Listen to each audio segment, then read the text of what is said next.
ചില ഇന്നാൽ തന്നെ ആ വന്ന പേരിന് ചില വാക്കുകൾ ഉപയോഗിച്ചു. അത് ചിലപ്പോൾ നമ്മൾ അത്രയും ഇൻസൾട്ട് ആകുമ്പോൾ അത്ര ഹേർട്ട് ആകുമ്പോൾ കൈവിട്ട് പോകുന്ന കാര്യങ്ങളാണ്. അതെല്ലാം സോൾവ് പറയാം. ആനിവേഴ്സറി വെച്ച് പറഞ്ഞ കാര്യമില്ല, അതെല്ലാം സോൾവ് പറയാം.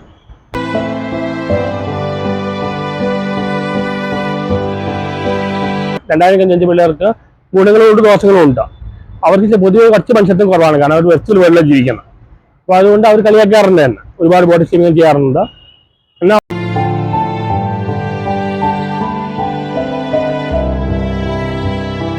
താങ്കൾ പറയുന്നുണ്ടല്ലോ ഈ PhD അങ്ങനെയൊക്കെ ചെയ്തിട്ടുണ്ട്, പക്ഷെ താങ്കളുടെ ഇത് ചെയ്യുമ്പോൾ താങ്കൾ അതായത് വിദ്യാഭ്യാസവും വിവരവും രണ്ടാണ് എന്ന് അങ്ങനെ എന്തുകൊണ്ടാണ് ആൾക്കാർ പറയുന്നത്? അതിപ്പോ നിങ്ങളെ സന്തോഷ് വർക്കി ആറാട്ടം വ്യത്യാസമുണ്ട്. സന്തോഷ് വർക്കി എന്ന വേറെ പേഴ്സണാലിറ്റിയാണ്, ഇന്റലക്ച്വൽ അങ്ങനെ പോകുന്ന ആളാണ്.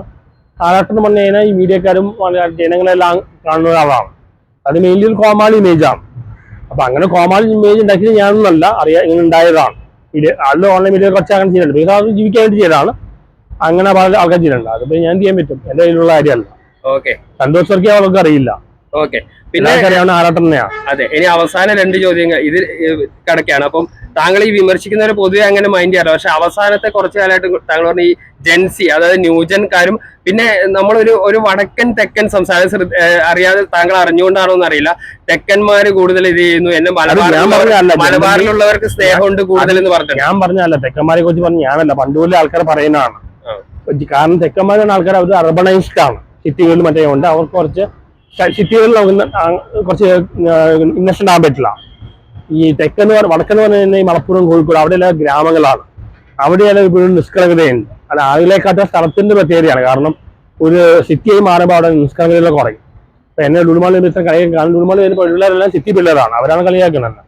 ഇപ്പൊ ന്യൂ ജെൻസി പിള്ളേർ പറഞ്ഞാൽ 2005 പിള്ളേർക്ക് ഗുണങ്ങളുണ്ട് ദോഷങ്ങളും ഉണ്ട്. അവർക്ക് പൊതുവെ കുറച്ച് മനുഷ്യത്വം കുറവാണ്, കാരണം അവർ വെസ്റ്റിൽ വേൾഡിൽ ജീവിക്കണം. അപ്പൊ അതുകൊണ്ട് അവർ കളിയാക്കാറുണ്ട് തന്നെ, ഒരുപാട് ബോഡി ഷേമിങ് ചെയ്യാറുണ്ട്. എന്നാൽ അവർക്ക് അത് അവരുടെ പോസിറ്റീവ് ഉണ്ട്, അവർ കുറച്ച് പ്രാക്ടിക്കലാണ് നമ്മളെക്കാട്ടെല്ലാം. അവർക്ക് ലൈംഗിക ദരിദ്രമില്ല, അങ്ങനെ എല്ലാ പോസിറ്റീവ് നെഗറ്റീവ് ഉണ്ട്, പക്ഷെ കളിയാക്കൽ കുറച്ച് കൂടുതലാണ്. അതുകൊണ്ട് അത് ഹേർട്ട് ചെയ്യുന്നുണ്ട്.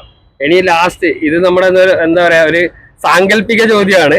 എപ്പോഴെങ്കിലും തോന്നിയിട്ടുണ്ടോ ആറാട്ട് എന്ന സിനിമ കാണേണ്ടിയിരുന്നില്ല എന്നും ഇങ്ങനെ ഒരു ഫെയിമിലേക്ക് വരേണ്ടിയില്ല എന്ന്? അത് പലപ്പോഴും തോന്നിയിട്ടുണ്ട്. കാരണം നമുക്ക് ഇതുകൊണ്ട് ഒരുപാട് നെഗറ്റീവ് അനുഭവം ഉണ്ട്, ഒരുപാട് സംഘർഷം ഉണ്ടാവുക, ഒരുപാട് തെരുവിളി കേൾക്കുക. ഇപ്പൊ ഞാൻ എന്തൊക്കെയോ ഇല്ലാത്ത വിവാദങ്ങള്, നെഗറ്റീവ് അനുഭവമാണ് കൂടുതലും.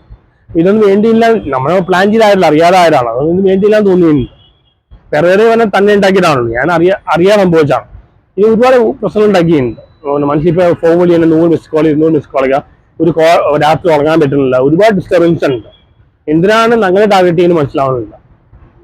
അതുപോലെ ഇനി അണ്ണൻ മുമ്പ് ഇങ്ങനെ അറിയാതെ പറഞ്ഞു പോയത് ഇങ്ങനെ ചില ഭാഷാ പ്രയോഗങ്ങള്, അതിലെന്തെങ്കിലും അണ്ണനെ തിരുത്തണം തോന്നിയിട്ടുണ്ടോ? വേണ്ടിയിരുന്നില്ല, ഒഴിവാക്കാമായിരുന്നു എന്ന് തോന്നിയിട്ടുണ്ടോ? ഞാൻ ലാലേട്ടനെ കുറിച്ച് കുറച്ച് രൂക്ഷയായിട്ട് പറഞ്ഞിട്ടുണ്ടാവും, പറയേണ്ടതില്ല തോന്നിയില്ല. അത് കുറച്ച് കൂടിപ്പോയി. ചില കാര്യങ്ങൾ ഞാൻ പറഞ്ഞ് ചിലപ്പോൾ ഇന്നാൽ തന്നെ ആ വന്ന പേരിന് ചില വാക്കുകൾ ഉപയോഗിച്ചു. അത് ചിലപ്പോൾ നമ്മൾ അത്രയും ഇൻസൾട്ട് ആകുമ്പോൾ അത്ര ഹേർട്ട് ആകുമ്പോൾ കൈവിട്ട് പോകുന്ന കാര്യങ്ങളാണ്. അതെല്ലാം സോൾവ് പറയാം. ആനിവേഴ്സറി വെച്ച് പറഞ്ഞ ചില കാര്യമില്ല, അതെല്ലാം സോൾവ് പറയാം. Okay, thank you, all the best.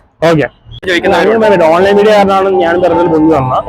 Online media കുറച്ച് വളച്ചൊടിക്കാം, ബിക്കോസ് അവർക്ക് ഒരുപാട് സാമ്പത്തിക ബുദ്ധിമുട്ടുണ്ട്, പലർക്കും ജീവിക്കാൻ വേണ്ടി ചെയ്യണം.